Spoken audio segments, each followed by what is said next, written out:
Welcome everyone. My name is Steve Yap.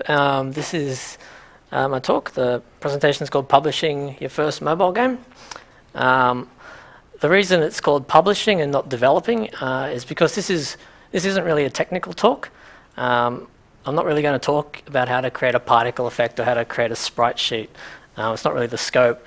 This is more a talk about things that aren't directly part of building a game, but are still critical to the whole game development and publishing process. So before I begin, I'm just wondering, has anyone here developed a game before? Yeah, one?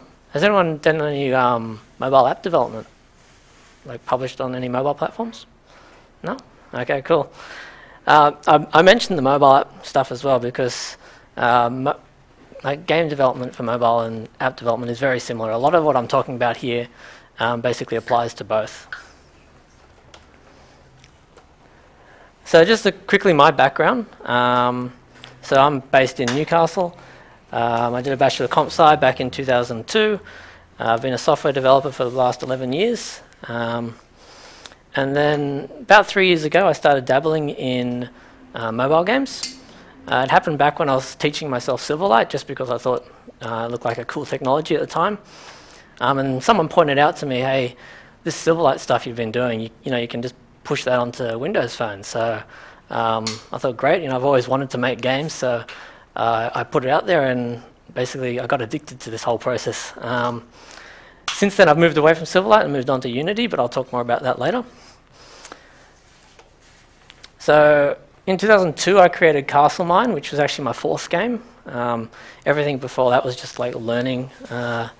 But I originally developed it as a Silverlight game and released it on Windows Phone, where it's done really well. And since then, I've ported it over to Unity and released it on other platforms. So I'll talk more about all the differences between those platforms as well. And I'm the founder of Mugshot Games. So this is my development studio. And in May this year, I quit my job to start doing this professionally. I actually look after the kids 2 days a week. So for 3 days a week, I'm living the dream. And while all the games are published under Mugshot, I developed as a hobby. At the start of this year, my brother has joined me, and he's come on board to help me with all the visuals and the design and basically the polish, and also to bring all of his experience with business development to hopefully grow our company into something a bit bigger. The reason I bring this up is because we do have very complementing skill sets, so it's a recommendation to anyone here. If you decide to team up with someone, definitely look for someone with those complementing skills. You probably don't want to find someone who's a programmer exactly the same as you, or you could end up in a lot of conflicts. Me and my brother have veto rights in different areas of our game, so if we don't agree, then one person can say, no, this is how it's going to be. Okay, so I've split the talk into two parts, building the game and then releasing the game. So this first part covers all the things from like choosing the right technology to picking the right platform, and even the right monetization strategy. But obviously all these topics you could devote an entire talk to if you wanted to. So consider this more of like an overview or an introduction to the whole process. And even though I've been doing this a few years now, I'd still consider myself fairly new to it. So definitely if this piques your interest, go and have a look out, because there's a lot of great resources out there, and a lot of great talks from experienced developers. So designing the game, this is pretty much the only slide I'm going to do on actually what you're going to build, like the game. Everything else is all the parts around it. And because we're talking about your first game, definitely start small. If you're getting into it because you think you've got an idea that's going to change the world, it's like this killer idea, I'd actually recommend shelving it and just work on something small, get it out there, because you're going to learn a lot through the whole process, especially on the first game, because you're going to be doing a lot of just setting up things to get the ball rolling. So obviously plan. The more time you spend planning, the less likely you are to hit a snag where your game just won't work. I do a lot of paper planning and Excel and stuff before I even build a prototype. think about what your hook is. So if this is your first game, it might not be that critical to get that hook, but really you need to have a reason for people to play your game, something that's going to sell it and get them talking about it. There's no point just replicating a game that's already there, because that doesn't excite anyone. And finally, develop your core gameplay loop. So what is a gameplay loop? It's basically what the players are going to be doing over and over again throughout the entire time they're playing your game. An example of it is Halo. I'm sure people have heard of that game. It has this 30-second loop where you effectively run out, you shoot a bunch of enemies, maybe throw a grenade, and then you stop and you recover, you like hide behind some cover. But you're pretty much doing this for the entire game. And because it's so well executed, it stays fun throughout the whole thing. So the point here is when you design your own game, keep in mind your gameplay loop and basically look for if it contains anything boring or anything that's just not fun. Then you might want to change your design to sort of push that out into sort of a side action of your game. Okay, so choosing a platform. Got to work out where your audience is. Obviously, games come in many different shapes and sizes, so what works for a first-person shooter is not going to work for a one-touch casual game like Flappy Bird. So you need to look at what your platform's strengths are. And to be honest, I actually did this opposite. Like when I was getting into game development, I'd pick my platform first because I knew I wanted to build a Windows Phone game. So what I did is I had a look at that platform and tried to work out what its strengths were and how I could incorporate those into the games. But whichever platform you pick, the good news is the barrier of entry is like really low now. 5 years ago, like you just didn't have access to develop on all these platforms. And a lot of the tools you need to do it are free. So and there's really nothing stopping you getting it out there. So I'm going to talk about the 3 mobile platforms that I use, which is iOS, Android, and Windows Phone, and what the pros and cons are for each of these platforms. So iOS is obviously quite a large market. There's a lot of potential there. It has standardized device support, so you know there's only so many devices out there. The testing is quite straightforward because it's easy to get a hand on these devices. And players are fairly willing to spend money in that market. And there's a lot of good review sites and chances for publicity. So there's some great just game sites where if you can get noticed there, then it's going to have a direct impact on how well and how successful your game goes.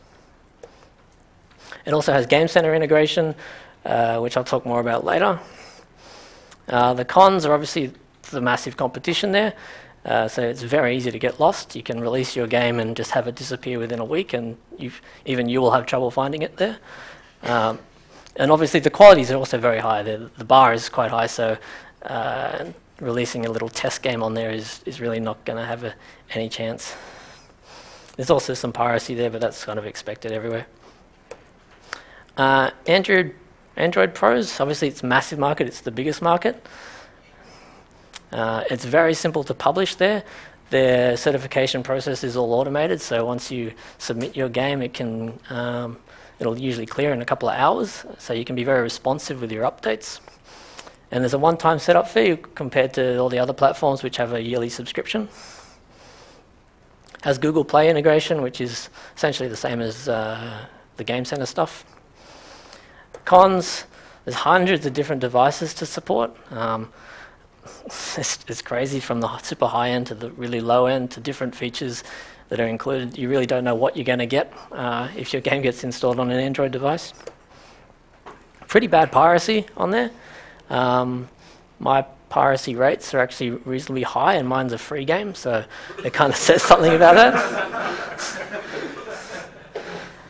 It also has fragmented stores, so Google Play is the big one, but Amazon and Samsung all have their own app stores, so it's like you got to kind of think whether or not you're going to push one platform or if you're going to spread your app across all the different stores there are to maximize exposure, but then you're also splitting your downloads and your rankings on all of these stores. So Windows Phone, pros, well, it's less competition, so that does mean higher visibility. That was a massive pro for me because what it meant was when my game was released, I managed to get a fairly high ranking, and I was able to maintain that. And my game was fairly visible for well over a year, which contributed massively to the number of downloads I got. It's also got standardized device specs. I mean, most of them are Nokia's anyway, and but you do know sort of what you're getting into there. It's also got excellent developer support from Microsoft and Nokia, because they've been fairly active about building this community. So I actually, I know some people from Microsoft and Nokia who have helped me in the past, whereas with Android and iOS, I don't know anyone. I don't know where those support comes from. There's very little piracy on Windows Phone, I've found. One of the things is, the way I determine piracy is quite simple. I look at the number of downloads the platform tells me I've had, and I look at my analytics to see how many unique users I've got. And in all other platforms, it's, I've got way more users than my downloads, but in Windows Phone it's actually opposite. I've had more downloads than users, so I don't know what that's about. The cons, obviously the smaller market is a con, even if you take off completely. The potential's a bit smaller, but I mean there's enough users there to do well on. Xbox Live I consider a big con. Not a big con, it's just something wrong with it, but what it is the problem with it is that it's reserved for the bigger publishers. So with your Game Center and your Google Play, you're on a level playing field with every other developer, but Xbox Live is reserved for those big publishers, which means there's a segregation in the market between the indie developers and the big companies. And it hurts the indie developer a little bit because I don't know how well it's communicated to the player base as well that there is this segregation. Like I've had people ask me, why are you being lazy? Why don't you just integrate with Xbox Live? But it's just not an option for me. I can't do that. I'd have to try and team up with a publisher to get that done. And there's also very little games media. I don't know of any decent Windows Phone games review sites. I can't list any. Most of the Windows Phone news comes from the big Windows Phone news sites, but they don't dedicate a lot of time to games. They'll occasionally review a few, but there's no dedicated site for it where you can really get that publicity going. Okay, so those are the platforms. Now when it comes to picking a technology, so you got to decide what you're going to build your game with. Obviously I began life with Silverlight, but moved on to Unity. So the first thing you're just going to do is you're going to research all of the development options that you have available on that platform. And then you probably need to decide if you're going to build natively for that platform or use a development tool like Unity. So one thing to remember is that if your goal is to release a game, don't reinvent the wheel. You actually see it a bit with indie game developers. They'll be 1 year into making their game, but all they've built is a game engine, and the game engine they've built is no better than the game engines you can already get for free. So there are definitely cases where maybe building a game engine is valid, but they'd be very rare. So I'll go through what I use to make Castlemine. I use Unity 3D, which you use along with MonoDevelop. That comes with the install. MonoDevelop is basically the poor man's Visual Studio. I used Unity 2D Toolkit, which is a plugin for Unity. The reason I used that was at the time Unity wasn't as good for 2D development. It was a little bit clumsy.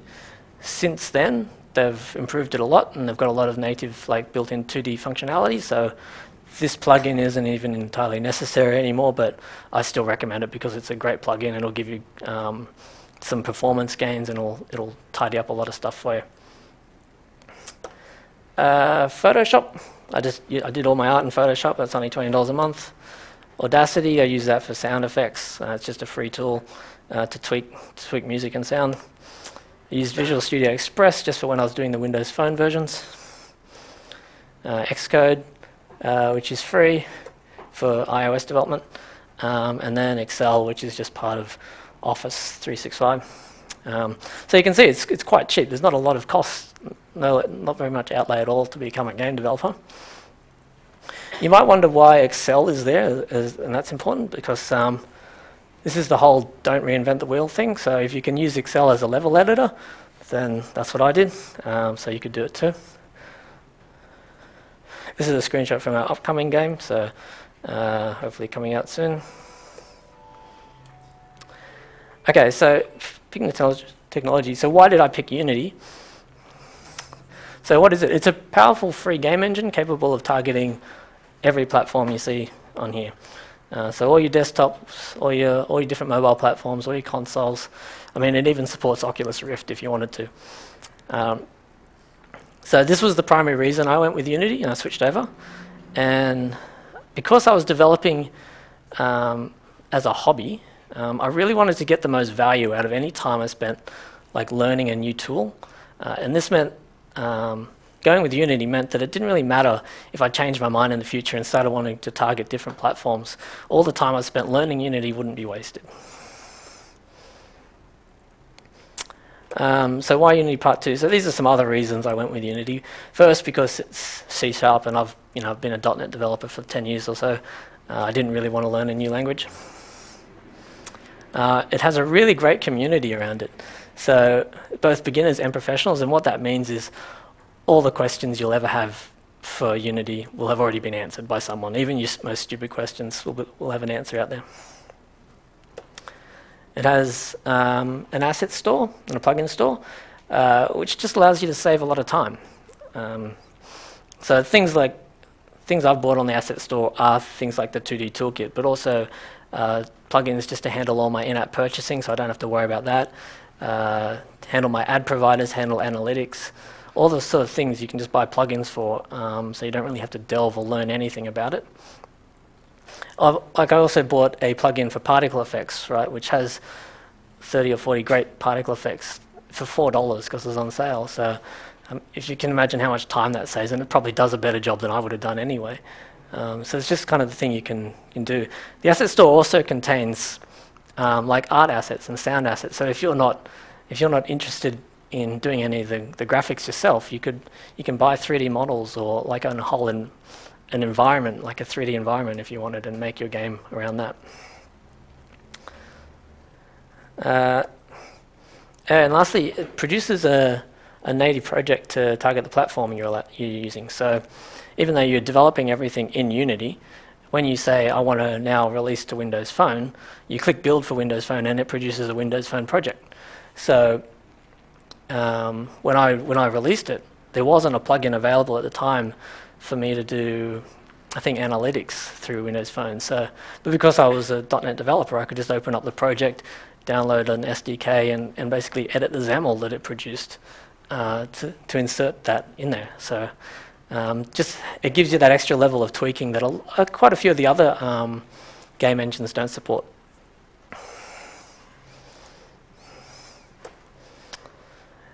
I just chucked this in here anyway, just because this is a screenshot of what Unity looks like if you've never actually seen it before.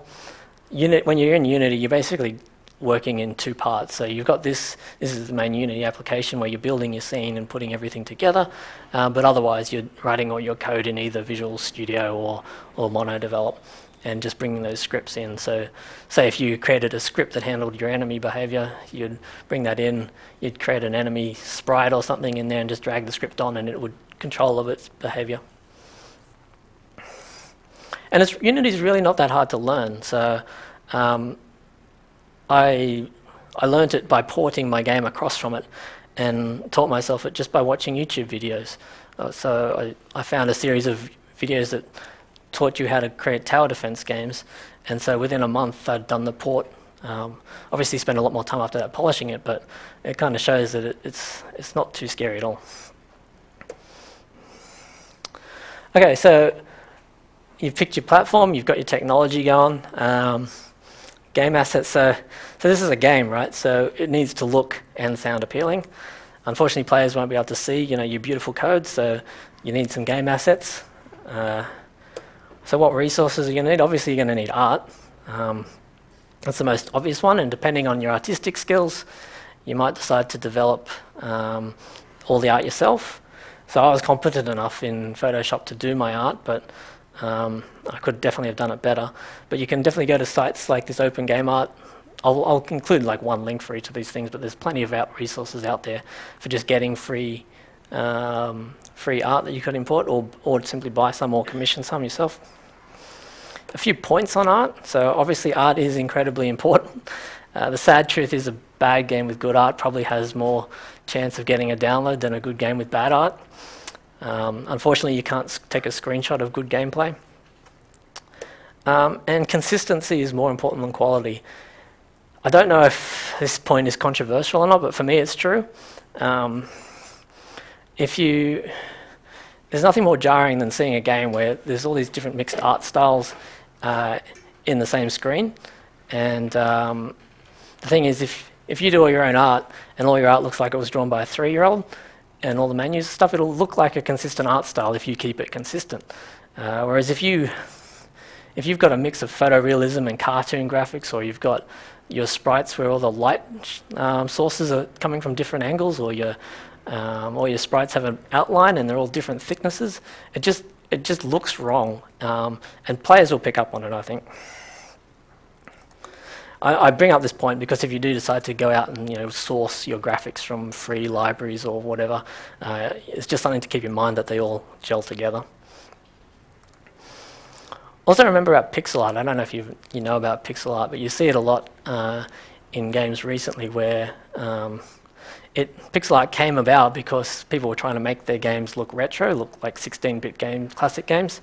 But it's stuck around simply because it's a really inexpensive way to get a consistent art style. So it's definitely an option if you want to go that path as well. The other thing you'll need is fonts. So fonts transform what used to look like a test project into a game. Pick a decent font. Nothing screams amateur more than like opening a game and seeing Arial as the font used, especially when there's things like this fontsquirrel.com. It's just got hundreds of free high quality fonts you can just use and download in your game.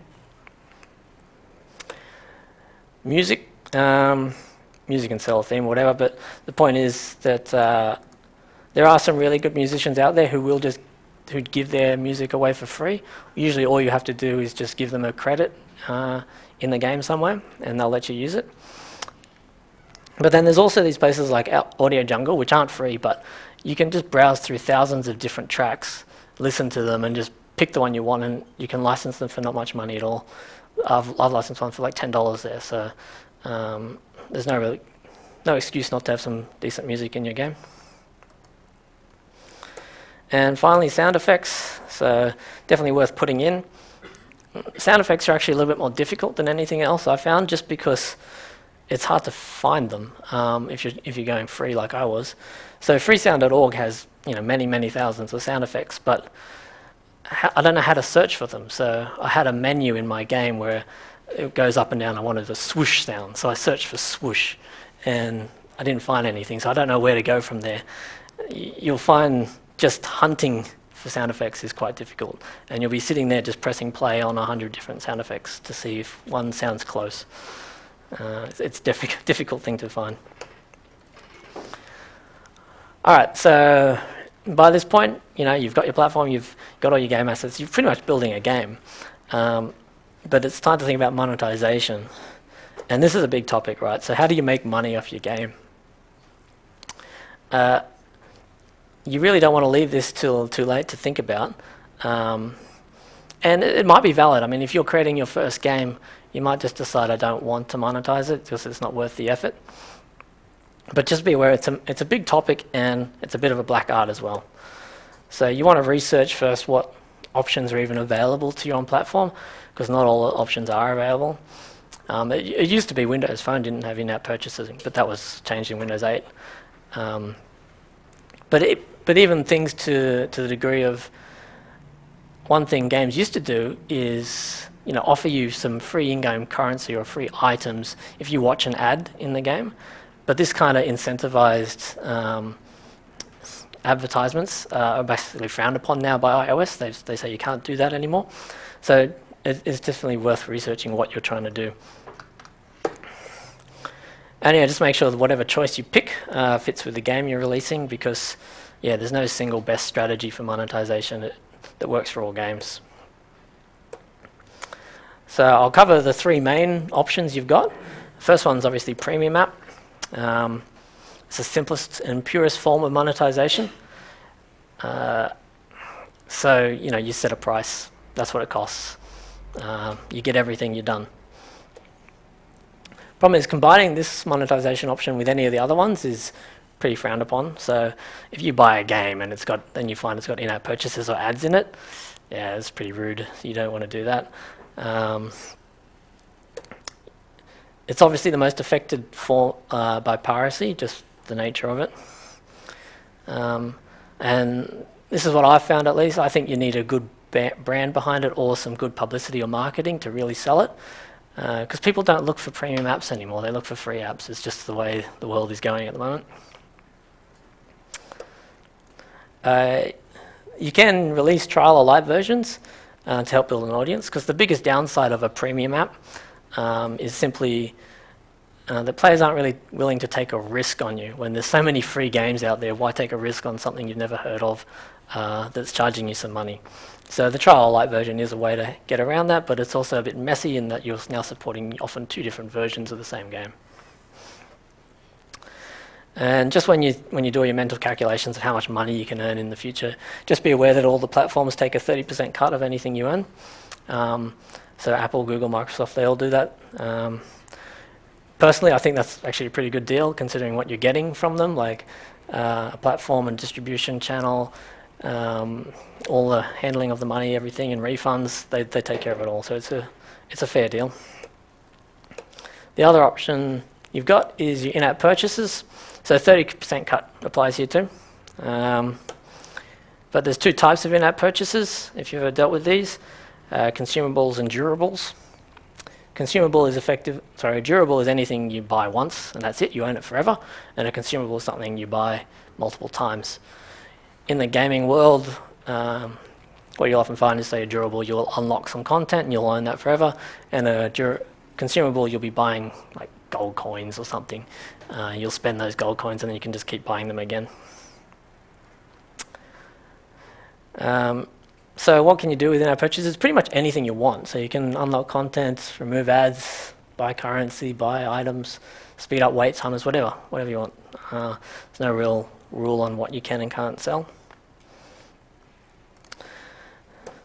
This is me talking a bit here, but I think the ideal in-app purchase should be about players buying something that's going to make them happy or enhance their experience, rather than you're paying to remove a negative aspect of your game. Of course, having in-app purchases to speed up progress is highly lucrative in social games. So where that social aspect can really drive people to spend a bit wildly. The problem here is, of course, is that by adding wait timers, you're essentially crippling your game for the people who don't want to spend any money. And it may actually drive them away from your game. And you might think to yourself, well, what does it matter if I drive away someone who doesn't want to spend money anyway? But the problem is, by having them leave, you need those free players there to make the players who are spending money get value from their investment. Because what they're buying, right, is a chance to leapfrog other people, to be the best and have the bragging rights. So you need a way to have both of these players sort of coexist happily. What we're actually talking about here, though, is what some of the experts call the minnows, the dolphins, and the whales, right? So this is effectively three categories of players, where the minnows spend nothing, your dolphins might spend a few dollars at a time, and your whales just will have no limit to their spending, effectively. So the whales, which is a pretty bad term, will take up a very small fraction of your player base, but they will easily contribute the most revenue to your game. And so depending on who you talk to, some might say your aim should be to exploit those whales to get them to pay for your costs and cover all the players you've got. but it can kind of lead to some questionable business practices, and it's probably why a lot of people hate the term microtransactions, is because of the way everything's driving towards the big spenders. But it's not actually all that uncommon to hear of people who spend hundreds or even thousands of dollars playing Candy Crush or Clash of Clans or all those sort of games. And it's kind of easy to see which games are targeting those people, because you'll see options in the game to buy currency for $150. And so that's pretty crazy for like a little casual game on your phone. You're spending $150. But I guess at the end of the day, what it comes down to is you as a developer, whether or not, or how far you're willing to push your players for those profits. So personally, when I come to design them, what I'm trying to do is, I know that I'm a complete tight ass when it comes to in-app purchases. I won't spend much at all. So if I can design an in-app purchase that represents enough fun and enough value that even I would consider buying it, then I think that's the right way to go. So the last option I'll cover is just your ad support. So this is the option I'm using in most of my games. So it's the simplest method for just keeping the game completely free while still earning some money. But it takes a lot of players to turn a profit. So based on all of my downloads across all platforms, my rough guide is that I probably expect to earn about 1 or 2 cents per download I get. But the other thing I'll just mention though is that is that there is a vocal minority that hates ads. You can't avoid them. They'll pop up all the time and just give you negative reviews because they hate ads. But what I found is if you just put an in-app purchase in the game, even if it's just 99 cents to remove the ads, then you get rid of all those reviews because they have an option to remove the ads. But don't expect to actually sell that in-app purchase. I've sold probably much less than 0.1% of people will buy that. So in the end, I guess I personally really like the ad-supported model. Just be aware that revenue can be very inconsistent. Over Christmas, say, when there's a lot of demand for ads, I got quite a good rate. But as soon as after Christmas, that rate just slumped and you don't earn a lot of money. It's just purely supply-demand. The term you often hear in advertising thing is this eCPM, which all the ad providers are reporting on, which is your estimated cost per 1,000 impressions. So for every 1,000 ads you show, how much money you expect to earn. It can be anywhere between like 5 cents and 50 cents. So you're not talking big money, like 1,000 views and you get 5 cents. But it really does vary wildly. But that's just for a standard ad banner. Obviously, there's a lot of different advertisements. If you've played mobile apps, you've seen full-screen videos and full-screen ads and stuff. They generally obviously pay more, but you can't put them very often or you're not going to have anyone playing your game. So the ad providers that I use, I pretty much just use all the standard ones for each of the different platforms. In iOS, I use Apple's iAds. In my experience, they have the best eCPM, so the best rate.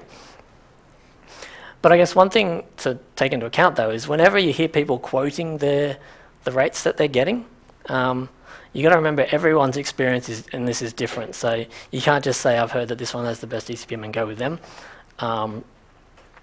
Because even don't listen to me on this one, because in iOS land, all of my downloads, or most of them, have come from the US, and US is a very a good market for advertisements because that's the country probably that spends the most on ads.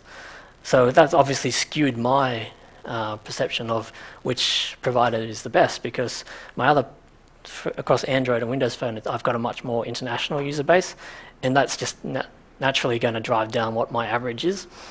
So, for example, in China, I pretty much get zero money for all the ads I show. I don't even know why they show ads if they're not going to charge them, give me money for it. So I don't know. On Android, I use AdMob. The good thing about AdMob is that it's available for every platform, and that might be positive for you because all of these ad providers have a minimum threshold before they'll even pay you any money. And it's usually around $150 or something. So if you have got all your if you are using a different ad provider like I do for all of your different platforms, and you're only earning, say, $1 a day, which is probably what I was doing with my first few games, then it can take a long time to ever see any money. So if you were to use the same provider across all platforms, it might actually be simpler. On Windows Phone, I use two. I use Pub Center, Microsoft's Pub Center, and Ad Duplex as a fallback. So Pub Center is quite a good one. The only problem I found with it is that it doesn't have a super high fill rate, and a fill rate just means is your percentage when you ask the ad network for an ad, whether or not they actually give you one to show. So that's where Ad Duplex comes in. Whenever I call Pub Center and it says, "Oh, I don't have an ad for you," I show Ad Duplex instead. And so Ad Duplex, if you've never heard of it, is an ad sharing network. Every time I show 5 ads for someone else, they'll show 4 ads of mine in another app somewhere else. And I found it really quite effective for what I'm doing. Like I had a look at my stats for Ad Duplex once, and I found I've had about 50 million of my ads shown in other apps. So I can only assume that's contributed massively to the downloads and the success I've had on Windows Phone. Last point on monetization is just on piracy and dealing with it, and pretty much don't waste time fighting it. Accept it, it's the truth. You know, if someone wants to pirate your game, they will. Unless you've got multiplayer or some game servers or something, it's probably just wasted energy. What you're better off doing is spending that energy fighting piracy by doing things positive, so giving them incentives to play the real version. So that might be just through regular game updates with new content and stuff, where the people who are on the real version are just getting them instantly, where people on a pirate version might have to run away to find the latest update or whatever and download that. So it just becomes easier to have the real version. And it also helps keep your players engaged, like your real players, so it's a win-win. And finally, just be careful what you put on the web. That's probably pretty obvious, but I fell for it. So after I released all my mobile games, I put a version up on Congregate, which is sort of a flash game website. And they just have an ad sharing model there where you get a cut of their advertisements. But within a few days, the game popped up on a bunch of other flash game sites. So the first one I saw, I sent a takedown, please put that down, and they took it down, but then it popped up everywhere else. So thankfully, I put links to all the mobile versions of the game in it, so I just said, okay, that's free advertising now, and I just let it be. Okay, so next thing you probably want to consider when you're doing your game is analytics. So it's all about trying to get an insight into how your game is being played. Now, if you want to be able to learn, so if you want to be able to learn what does work and what doesn't work, you really need to get analytics in there. And it's especially important as well for if you want to tweak your monetization strategies. If you've never dealt with analytics before, don't be put off by it. It's incredibly simple. You basically import an SDK into your project, and then in your code, anywhere something interesting happens, you just put one line to raise an event back to whoever you're using to provide it.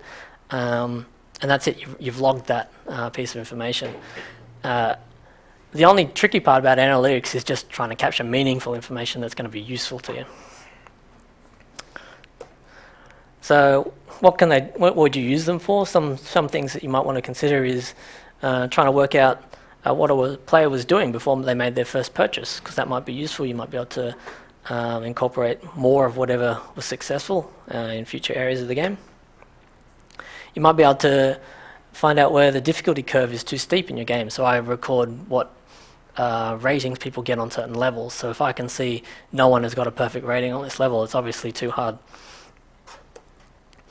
You might be able to work out what players are doing during the first 2 minutes of play, because with free games it's very, very common for someone to download a game, play it for a minute or two, uninstall it, and you never see them again. So maybe you'll be able to work out why that happened. You can work out if your players read your tutorials. They probably don't. And you might be able to use it to work out more about where your players are from, and if you want to do localization. All the platforms that you use will tell you where your downloads came from, but you might be able to get a bit more information out of this, and you might see you've got a massive player base in in China or Japan or something, and so you might want to do a localization. So social media integration, another thing you probably didn't think about when you just wanted to make a game, right? But you have to have a think about how your game would spread. So yeah, just pick which platforms you want to support. Obviously Facebook is the big one. You do see games sometimes have Twitter or Google Plus in there as well. I don't know how successful they are. You want to work out how you want to utilize them. So if you want to try and get your players to sort of post messages on their timeline or post screenshots or something. But the ultimate goal is to try and get players to sell the game for you. Because it can massively increase your market. So Candy Crush is a master of this. So who hasn't had Candy Crush pop up on their newsfeed at some point? The way it incentivized players to sort of reach out to other people to bring them in just contributed massively to their success.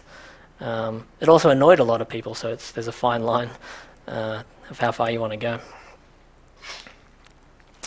So game hubs. So this is what I was talking about before with the Game Center and the Google Play and Xbox Live sort of thing. What they do is they add an extra layer of social integration to your game, where you can see what other people are playing, what achievements they've got. So someone might see that you're playing this game, looks interesting, so they'll download it as well. So again, it comes down to it's almost selling your game for you.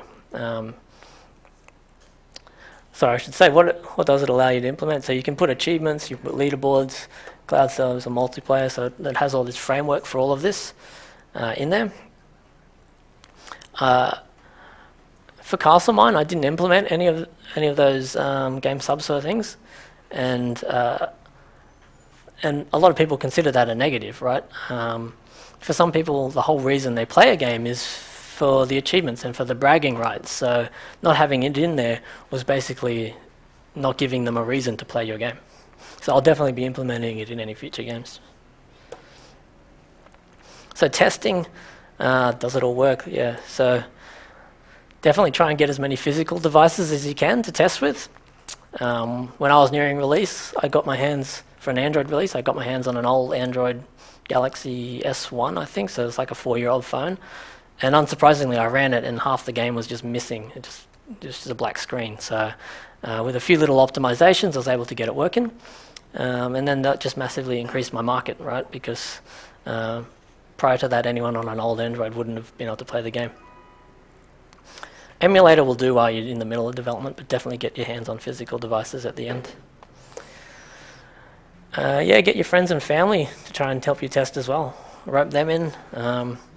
Watching someone play your game for the very first time can be really invaluable because they'll pick up on things you just can't see because you've been working on it for a year. You just don't see it. You're blind to it.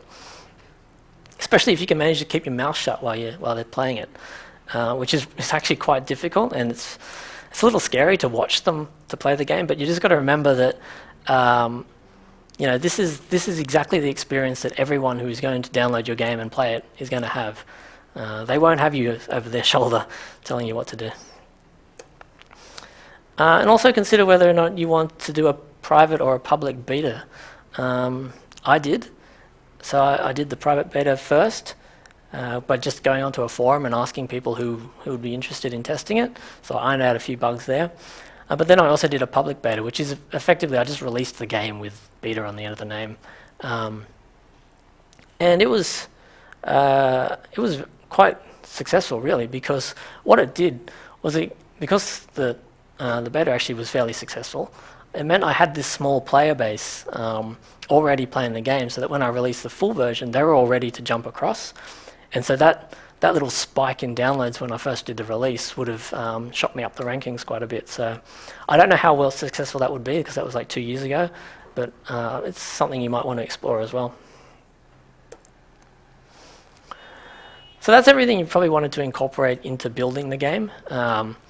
At this point, there's probably heaps of things you never thought about, or you didn't know you had to do, but you think you're finished and you're going to go release the game.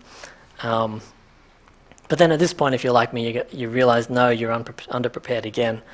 And the reason for that is now you're going to have to start thinking about marketing. And probably quickly realizing you should have been marketing months ago.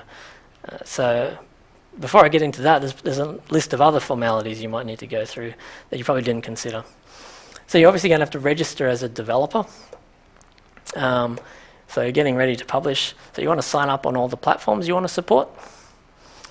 So while it's possible to not sign up as a developer until right at the end, but you probably would have already signed up as a developer on your platform beforehand, because platforms like Windows Phone and iOS, you can't actually deploy a test project to a device until you're a developer. So if you're interested to become an iOS developer, that's $99 a year. Windows Phone, I think, is still $19 a year, and that includes Windows 8 Store as well. Google Play is $29 once off, and you're there for life. With those subscription models, if you do decide to quit being a developer and let that lapse, I think your apps just disappear from the store, so something to consider.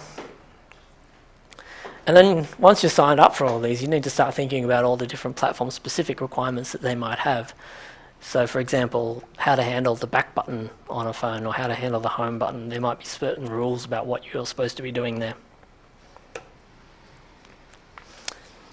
So while you were doing that, I mean, they were asking you, what's your publisher name? And so you're probably thinking, okay, well now I need to set myself up as a company.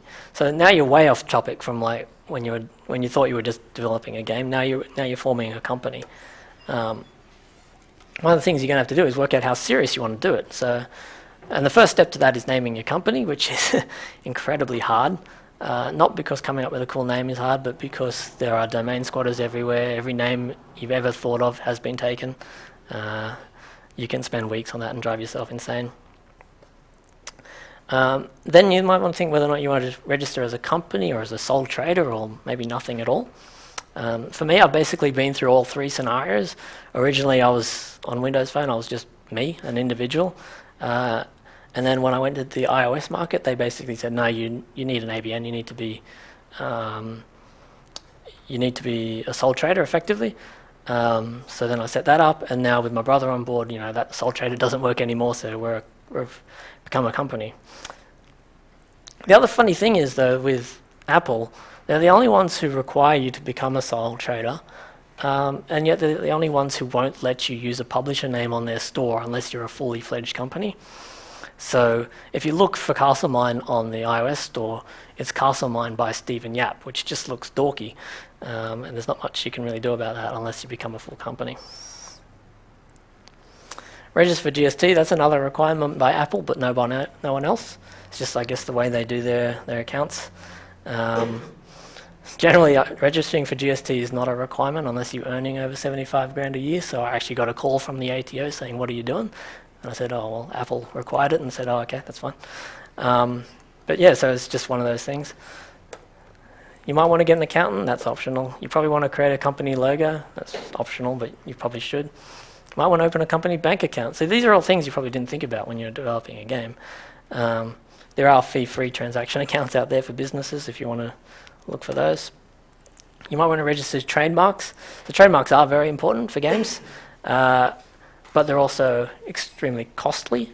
Do it if your game takes off. Look at trademarking it, but also probably do a trademark search before you even release your game or sign up as your company, because you just want to make sure you're not stepping on anyone else's toes. So show yourself. You've just formed a company, but it's invisible, right?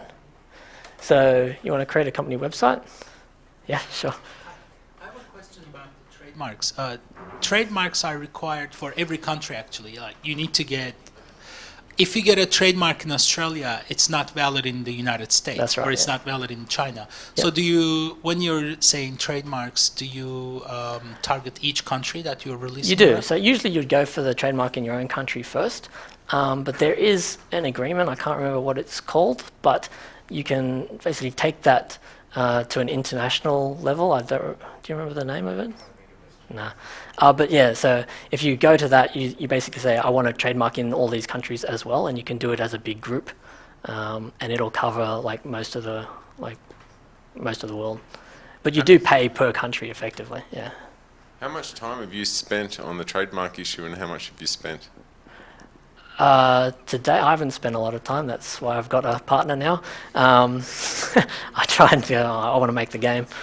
Sure. The short answer does take a lot of time. The good news is the legal advice we got was that, exactly as Steve outlined, certainly register in your own company, but there are some international agreements that if you lodge under that agreement, you don't actually have to pay for every country under that agreement, which is literally dozens and dozens of countries. As soon as your application is lodged and approved in some of those countries, you already have essentially precedent. So you're then encouraged, obviously, to start registering in broader countries if your game is very successful. But so long as you can get into that agreement, which I also can't remember the name of, but there's an accord. Madrid. Madrid, thank you.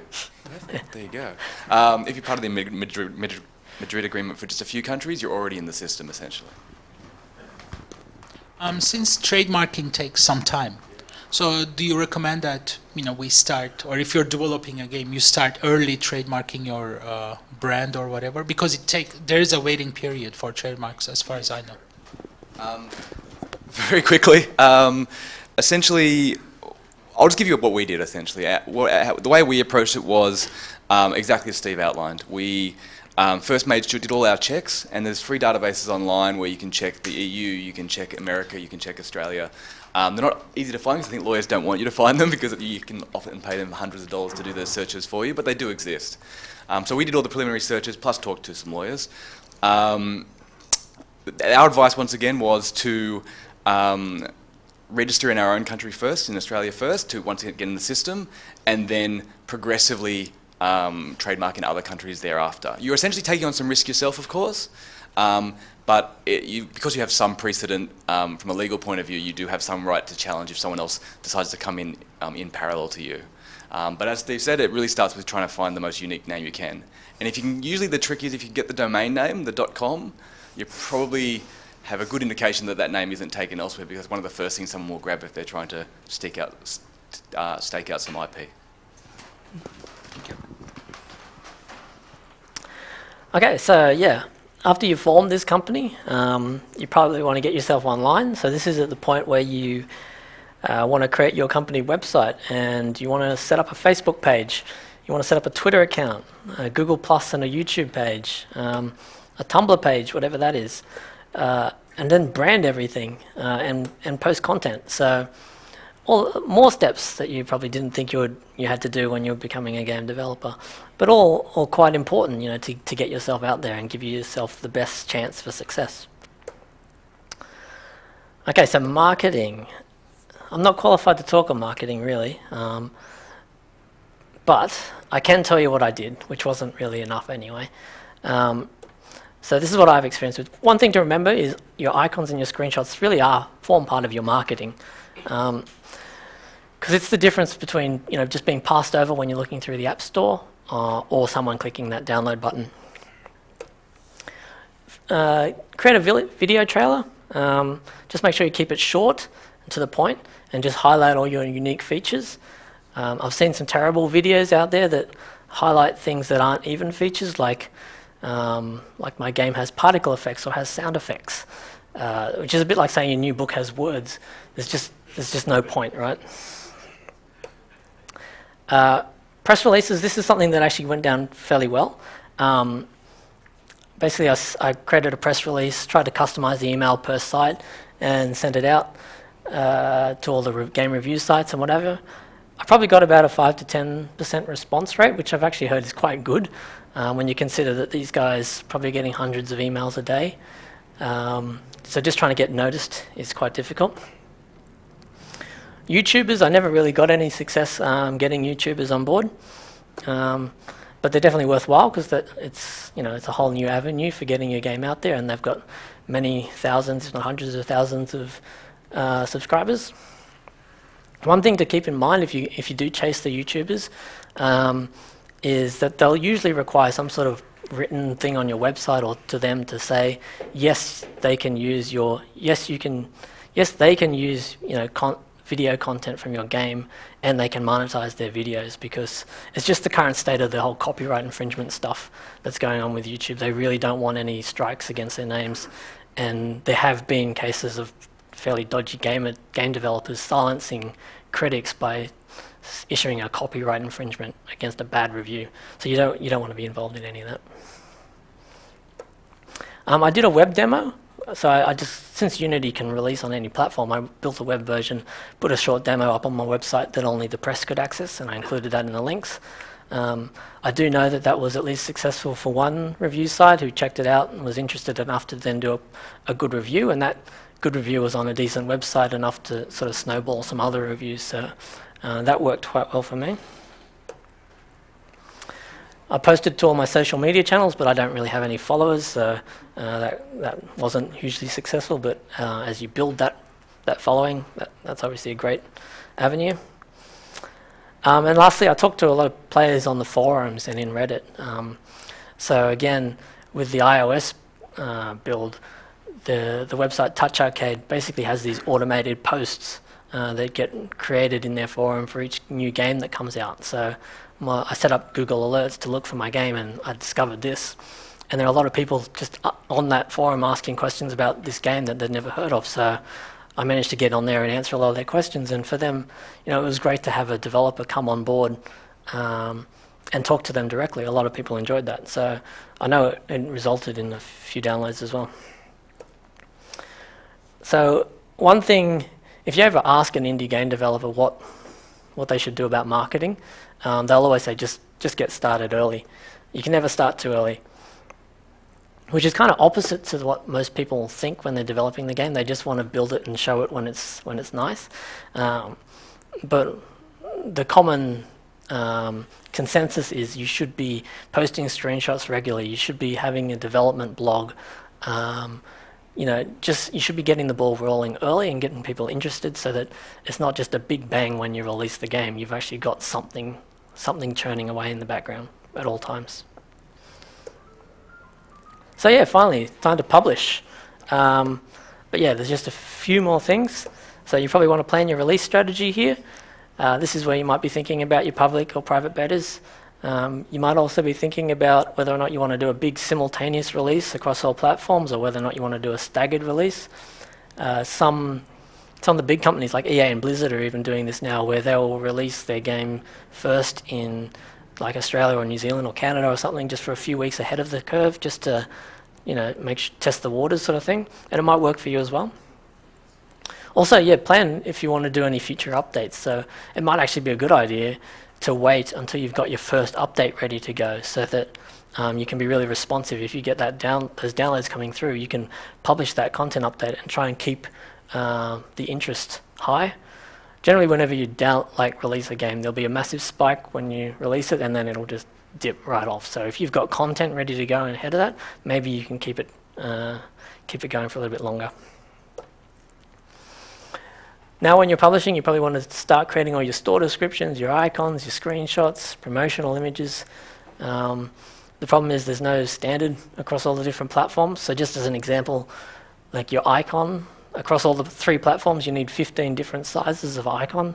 And that doesn't even talk about all the different promotional images and sizes that they require, or the screenshots that need to come in the right formats. So just more things you need to worry about. You want to create a privacy policy, and so you probably want to research what a privacy policy is, like I did, and then work out whether or not you're breaking your own privacy policy. But yeah, they're especially important, especially if you've got ads or analytics in your game, because the last thing you want to do is get in trouble from the European Union. And finally, yeah, click upload, and hope you didn't add any game-breaking bugs. And then execute your marketing plan. Yeah, scary.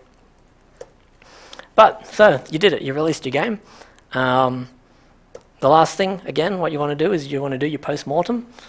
So if your game was a complete flop, that's fine. Learn from it, make another game. And if your game was a success, learn from it, make another game. And yeah, achievement unlocked, you're done. So you're now a game developer. So here's the good news, right? So the good news is you don't really need to do everything I just talked about.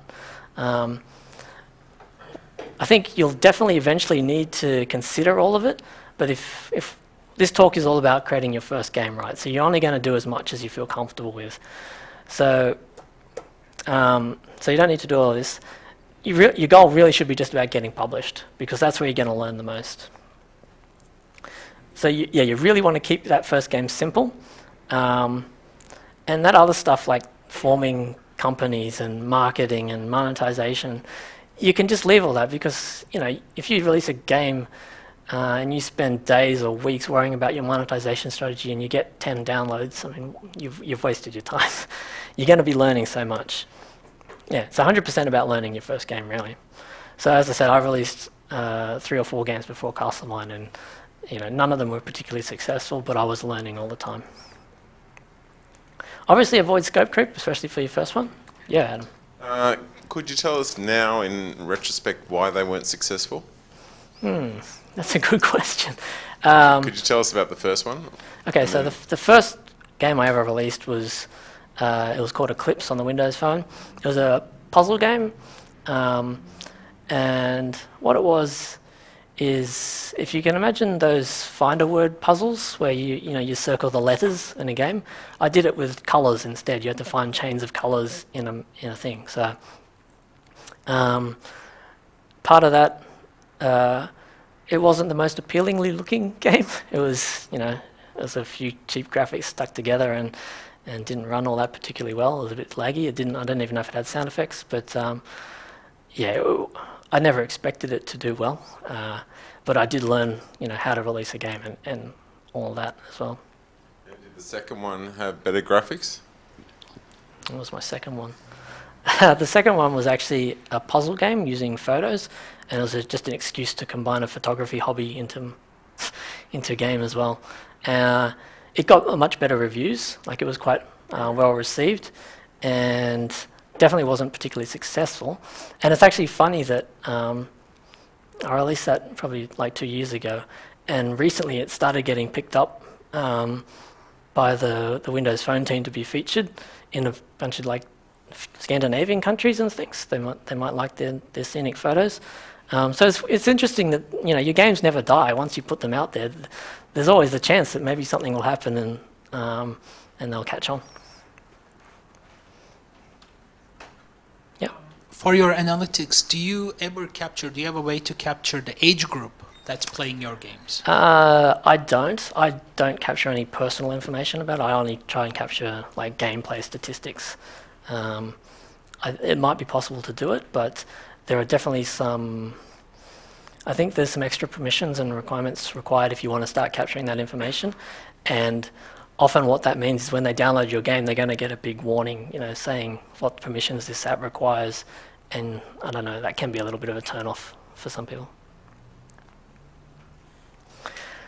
Right. So, funny now.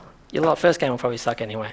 So by that I mean is that every game you release is going to be better than the next game. So you'll probably look back on your first game and realize it sucked. But the idea is get your first game out there as soon as possible, and that just means the sooner you'll be creating those better games. So that's an interesting way to end my talk, really. So yeah, thanks for listening, guys. Any questions?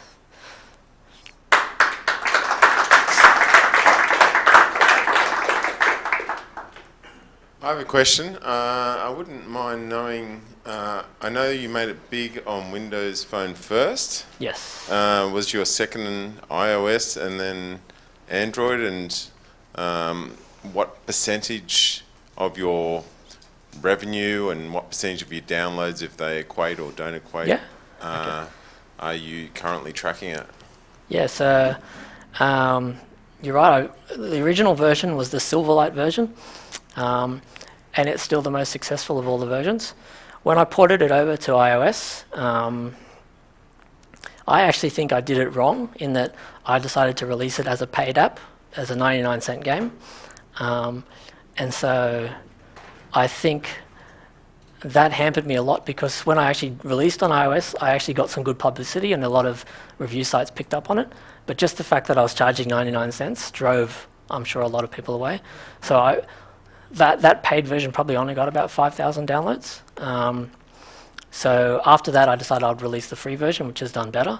The Android version was probably the last version that I released, and learning from what I did from the iOS version, I just released it purely as a free game.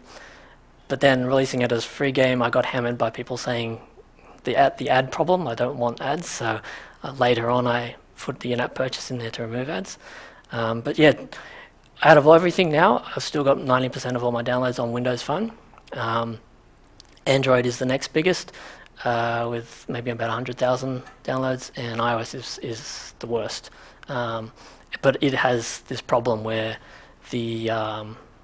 I'm competing with myself with a paid version and a free version separately. It's not a really good move. I've learned a lot from that. Well, why don't you just remove the paid version? Oh, potentially I could, but at the moment, like with Castlemine, I'm actually not touching it. I'm just focusing purely on the next game. There's definitely potential out there with the market that I've got that I could release content patches and stuff. But what I'm kind of trying to do a fresh start, knowing everything that I've learnt so far.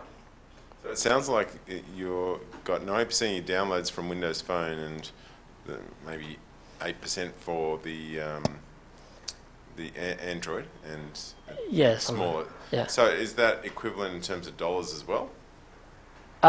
Yes, definitely. Most revenue comes from Windows Phone through advertisements. I do have the in-app purchases, and there is a paid version, but it contributes very little. Yeah. Okay.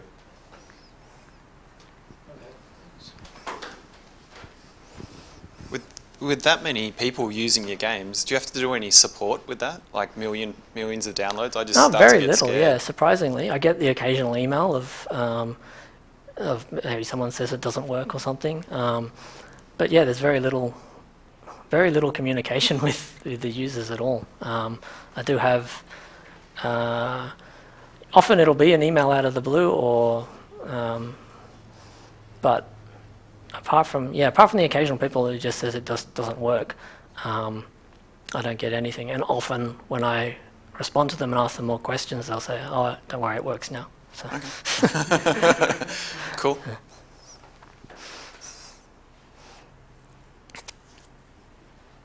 Any other questions, guys?